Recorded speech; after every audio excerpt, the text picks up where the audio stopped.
Thank you so much for tuning in to this video. I truly appreciate you. And if you're new here and you enjoy whispered true crime, please consider subscribing to the channel. I post 2 times a week, on Monday and Thursday at 6 p.m. Eastern Time. I recommend using headphones if you would like to hear the gentle mic brushing. Before we get started on tonight's case, please take a second to subscribe to the channel if you haven't done so. Just go ahead and hit that subscribe button and the notification bell. And if you don't mind, please leave a like. Alright, so for tonight's case, we are traveling down to McLean, Virginia. This is a very affluent suburb of Washington, D.C. And this case takes place in July of 2017. This is the case of the Hargan family killings.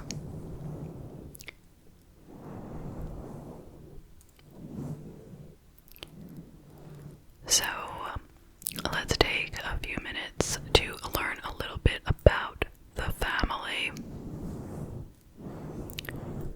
Starting with the mother, Pamela Hargan. She had been married to a man named Steve, and by the year 2017, they had been divorced for around 20 or so years. They had had 3 children together, all girls. There was the eldest named Megan, who was 34 in 2017. All of this is about 2017, okay? So she was 34 at that time. There was the middle daughter named Ashley. She was 32, and she is not part of this case, okay? Neither is the father, Steve. The youngest daughter's name was Helen, and she was 24. She was significantly younger when you would think about it than the other 2 girls. And in fact, the older girls, Megan and Ashley, spent a lot of time taking care of Helen because the mother was often traveling for work. And as I said, they had divorced probably shortly after the youngest Helen was born. I hope I haven't lost anybody yet. So, Megan, the eldest, she had a daughter who at that time was about 8 years old, and her name was Molly.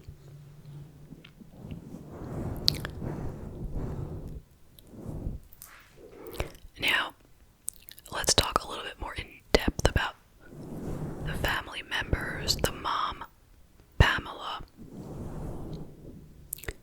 she had a very, very important job in human resources for a company called SAIC, which was a defense contractor.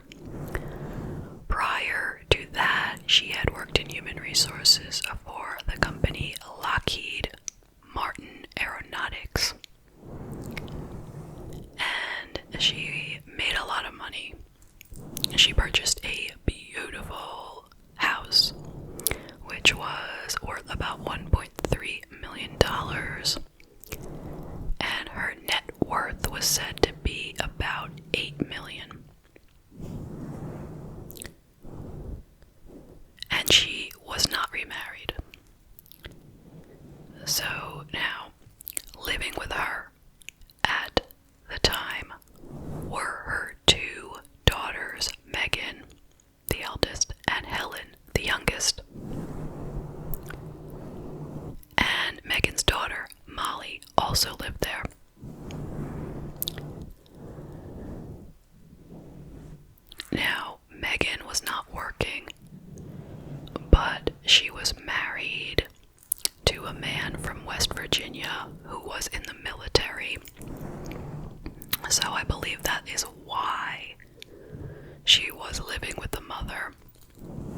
West Virginia with her husband. They were closing on it in July. Okay? It was about a $400,000 house. Now, Helen, the youngest, had just graduated from college in Texas. She had just gotten her master's degree, actually, and she was planning a career in the same path as her mother. So she had hopes of doing the same as her mother. She had just gotten her master's degree, and I don't know, maybe it was a gift for graduating or something, but her mother had purchased her a home, okay, which was being constructed. And so Helen was living with her mom during that time. The home was to be in Texas. So that is how you have these three women and Molly, the 8-year-old, all living together in July of 2017. So, let's go right ahead to the date of the crime. The police had gotten a phone call from Helen's boyfriend, Carlos. He was living in Dallas, Texas at the time, waiting for their house to be built when they would be living together in that house. But he had phoned the police quite frantically that there was trouble brewing at the Hargan house in McLean, Virginia.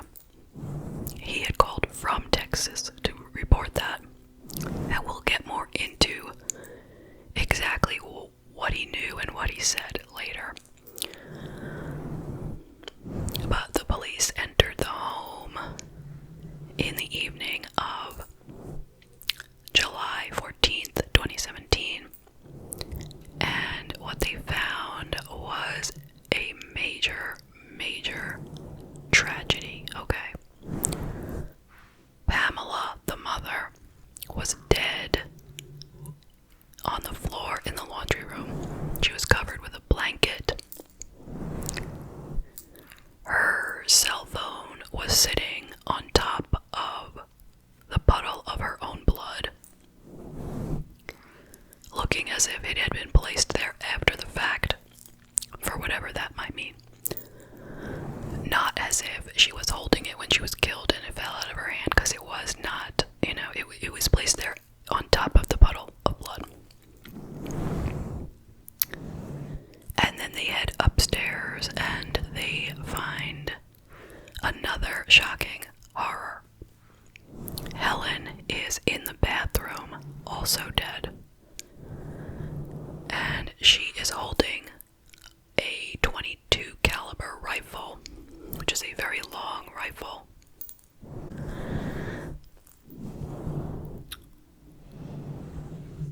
And so it appears that they're looking at a murder-suicide, right?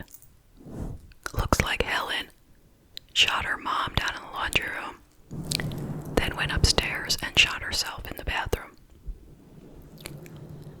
Now, meanwhile, while this is all happening, Megan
Megan was saying that earlier that day, the mom had told Helen, the youngest daughter, that she was canceling the contract on the brand new house that was being built because she didn't want Carlos, the boyfriend, to live in it with her, so she was just canceling it altogether.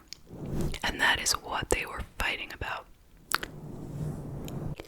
She also said that Helen was always so angry about everything and she just didn't understand it at all because Helen could have just had the greatest life ever. She didn't need to always be so angry. Now, the police took a photo of Megan that evening at the house, and they also tested her for gunpowder residue. And everyone went on their way. It was preliminarily decided that this was basically a clear-cut murder-suicide. Alright, and that was a Friday, so now on Monday, the detective in charge of the case got a phone call from Capital One Bank. And he was informed that on the day before the murder, someone had called up the bank saying that they were Pamela Hargan, saying they wanted to transfer $400,000, a wire transfer, out of the account. And at the time that that had happened, they had contacted the real Pamela to ask her if she had really done this, and she said it was not her, no way. And that on the day of the murder, someone was trying to make a transfer as well. Now, also important to note, when Pamela found out about this fraudulent wire transfer, she had sent Megan to the bank for her to make sure that the account was locked, that no one could do anything with it. So anyway, it was more than interesting to the detective to find out this information. So somebody was trying to get at Pamela's money right before the murder, and they were not successful, and then she was murdered. And he took a listen to the recording that they had of this attempted wire transfer, and he knew that the voice belonged to Megan. Okay, so Megan was trying to get her mother's money and transfer it so she could buy her house in West Virginia. So she wanted that money for her house because, don't forget, Mom was buying a house for Helen. So, now 2 days after this, on July 19th of 2017, the police called Megan down for an interview. And after they spoke to her for 4 hours, they were able to get her to admit that she had been the one to make the fraudulent transfer. She admitted to nothing else. She did not kill anybody whatsoever. She took a polygraph and failed it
actually happened. It was October of 2022. So how it goes is this. The prosecution is arguing that Megan committed a double homicide. She killed her mother and her youngest sister Helen. And the reason was basically jealousy, and that she was trying to get this money, so she figured if she kills her mother, she can get the money somehow, you know? So that was what the prosecution was going with, and the defense is saying, no, no, no. It is definitely Helen who killed her own mother and then herself because of the fact that her mother had canceled the contract on her new house, which, by the way, there was no proof that that even happened. There was no proof anyone canceled anything. And now regarding the rifle, there was no blood found on the rifle. Now, wouldn't you think if she had shot herself, she would have bled onto the rifle? There was no blood on it, and she didn't have any fingerprints on it. Helen had no fingerprints on the rifle, but guess who did? Megan. Just a little bit. I don't think her fingerprints were on the trigger, but she had some fingerprints on the rifle. And the autopsy showed that the bullet entered through the top of the head and down into the bottom of the chin, like it was, shot from the head, top of the head down. And they are saying that Helen couldn't have done that to herself. But the defense said she shot herself with her foot, with her toe. They were able to prove that she was tall enough, like her legs were long enough for this to have happened. She had used her toe to pull the trigger. She was wearing socks. That is why there were no fingerprints. And that they're saying the autopsy got it wrong. It didn't go in from the top of her head, but rather from under her chin. And that's what they're saying, okay? That's how they explain that. Now let's talk about the boyfriend, Carlos. The one who made the phone call to the police. Alright, let's go into exactly what happened there, because that is pretty much one of the most important details, in my opinion, of the case. So, he took the stand and he told his story at the trial. He had received a phone call from Helen during the murder, okay? She had called him while he was in Dallas and she was at the home in McLean, Virginia, okay? And she was crying and she told him that her sister had just killed their mother. He pled with her to get out of the house and to call 911, but she said no. She said that her niece, Molly, was still in the house. She wasn't going to leave her. She was very afraid for Molly, and she wasn't going to call 911, and she didn't want him to call 911 either, because she was afraid of what would happen if the police showed up. What would happen to Molly? I don't know what she was thinking. I have to say, I don't know. Not blaming her, but I don't mean, like, what would I guess she felt that maybe Megan would grab Molly and be like, I'm gonna shoot her, you guys don't let me go, or something of that nature. But that was the thing, she wouldn't leave without Molly, and she was afraid for Molly if the police showed up, so she was hiding in the bathroom. So, of course, Carlos gets off the phone and he's freaking out, like, what should he do? And he didn't call 911 right away. But instead, he called her back and he couldn't get her back on the phone. He kept calling and she wasn't answering. And of course, he was getting very nervous. Until finally, Megan answered Helen's phone. And she said that her mom Helen had been arguing over a speeding ticket and everything was fine, and she would not put Helen on the phone even though he asked to speak to her. So that is when he went ahead and he called 911 himself. So I am going to read to you what was said on the phone to 911. So the 911 dispatcher says, "Fairfax County Police and Fire, how may I assist you?" So he has called 911 in Virginia, not the one by him in Dallas, okay? So he says, "Yes, I have an emergency. I'm in Dallas, Texas, and my girlfriend lives in McLean. My girlfriend won't answer the phone, and I'm thinking my girlfriend's life is in danger." So the dispatcher says, "Okay, sir, what I need you to do then is contact your local jurisdiction, file a report with them, and tell them that Fairfax County requires a teletype in order to do a welfare check." So that's a mouthful, right? Alright, so I don't know what happened after that, but 15 minutes later, he calls them back again. 911 dispatcher says, "Fairfax County Police and Fire, how may I assist you?" He says, "My girlfriend told me that her sister killed her mom. Now my girlfriend won't answer her phone." Dispatcher says, "Okay, well, this was out of the blue. Your girlfriend is sitting in a house with a dead woman." And he says, "Yes. I reported a murder earlier and I didn't have the address. Now I have the address." He then also called Ashley, the other sister, and he told her what had gone on, and he also told her that at the time when he had spoken to Helen, Helen said that Megan was in the process of transferring money from her mom's account into Megan's account, while Helen was hiding in the bathroom, afraid for her and Molly's lives. Now, the thing that had happened with his reporting of the incident to the police at the time was there was just a lot of commotion and confusion. Like, the dispatcher at one point wasn't really understanding. I didn't read you everything. The dispatcher wasn't really understanding, was thinking, wait a minute, your girlfriend said that she killed her mother. And he's like, "No, my girlfriend said that her sister killed her mother." Like, okay.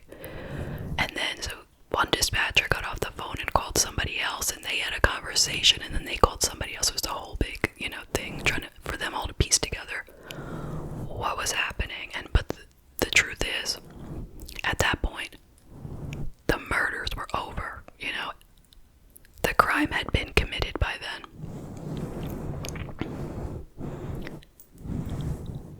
But I just don't understand why they would even take a second to think that this could have been a murder-suicide.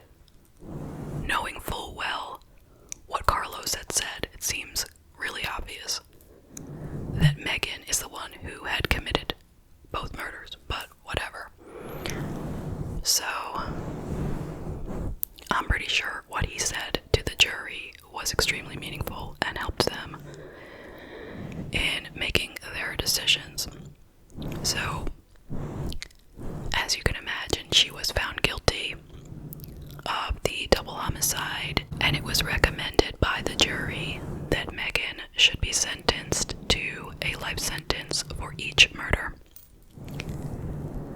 And her sentencing hearing was scheduled for October 28th of 2022.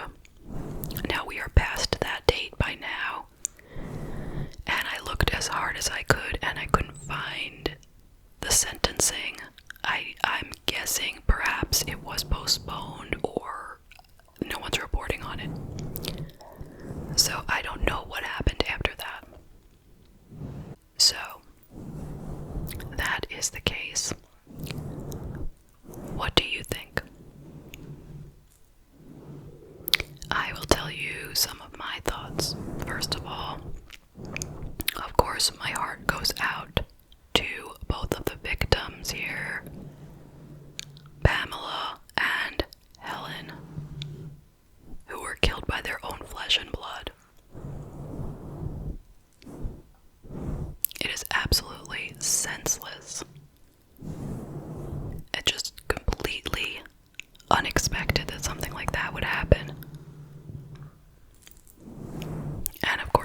many other victims here as well. How about Molly? I'm assuming she witnessed all of this. And now she doesn't have a mother. I don't know anything about her father, and I don't know where she's living now, but she is going to be feeling the effects of this forever, which is very, very sad. And of course, all the other family members, like Ashley, the middle sister, and there was an aunt that was involved here, in the trial who I didn't mention, and I'm sure many other friends and family who were deeply hurt by this horrible crime. So let's talk for a moment about how somebody becomes so cold that they could kill their own mother and their baby sister, who they practically raised. I mean, it was said that there was a lot of sibling rivalry between the two of them, a lot of jealousy.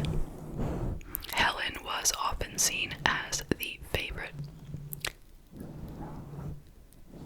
And we don't know, perhaps that is true. We don't know anything about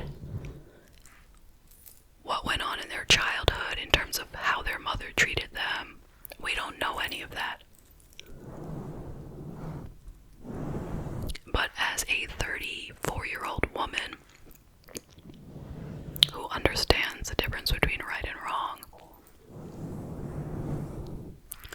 there is no excuse for what she did. She cannot blame it on the fact that her mother treated Helen better than her. If that is true, then that's a shame, and it's unfortunate that she had to grow up like that. If it's true, I said. But it's not a reason to kill.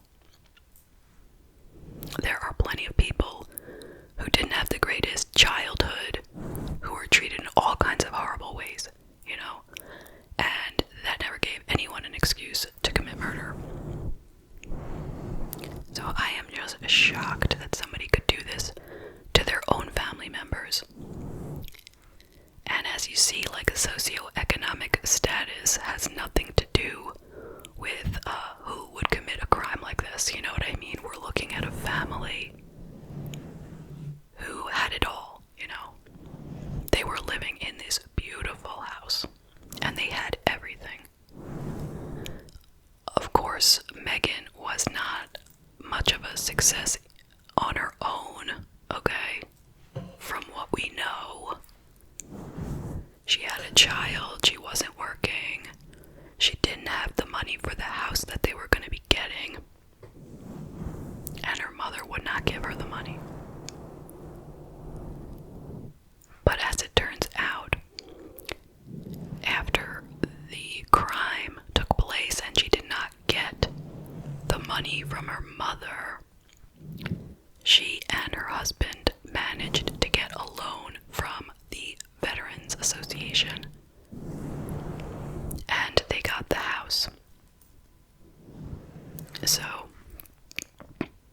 you could say she did it all for nothing. They were able to get the money without killing anyone, although she did kill two people, but I'm saying she didn't need to because she and her husband got the money anyway.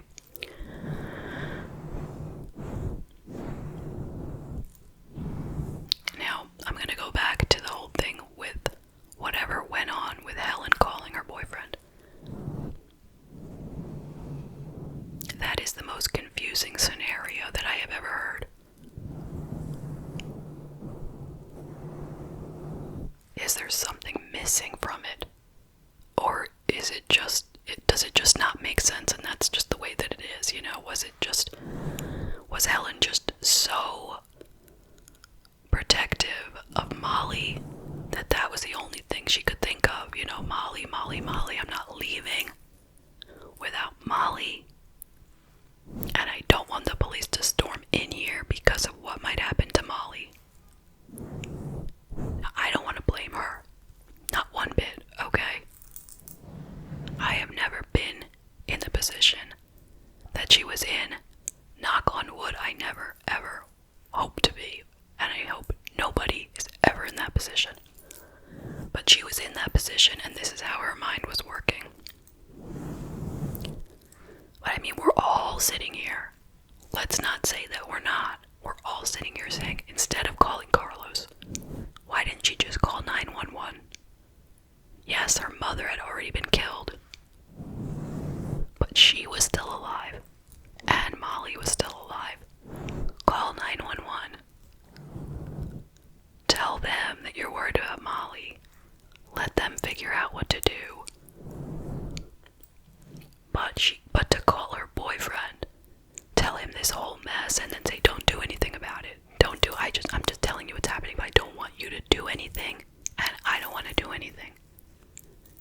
is so tragic.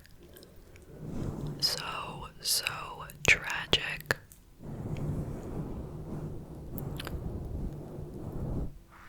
I mean, I'm just thinking if she would have called 911, maybe she would